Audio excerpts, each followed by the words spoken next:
আপনি দেখবেন কিয়ামতের মাঠে ড্রাইভার যাচ্ছে জান্নাতে, মালিক দাঁড়ায় আছে বহু দূরে।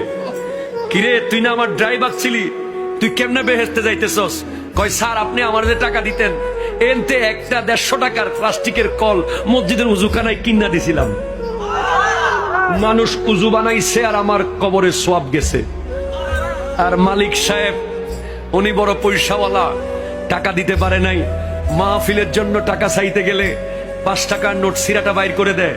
আর যেই টাকাগুলো দোকানে চলে না, টেম্পুতে চলে না, বাসে চলে না, জুমার দিন মোটামুটি চালাই দেয়। কথা কোনো ঠিক কিনা জোরে বলেন না। এরকম লোক সমাজে আছে না নাই? মানি ব্যাগ মনে হয় সিরা ফেলবে এখন, মানি ব্যাগকে ওরে গুতানি গুতায়। 100 টাকার নতুন নোটটা দেখে এটা 500 টাকা তুই কিনলে আইসস। খবর আছে কিয়ামতের মাঠে তারা যখন উঠবে তাদের গায়ে আগুনের তীর মারা থাকবে, তীর। যারা টাকা আসে কিন্তু আল্লাহর রাস্তায় দেয় নাই। কথা কোন ঠিক কিনা জোরে বলেন।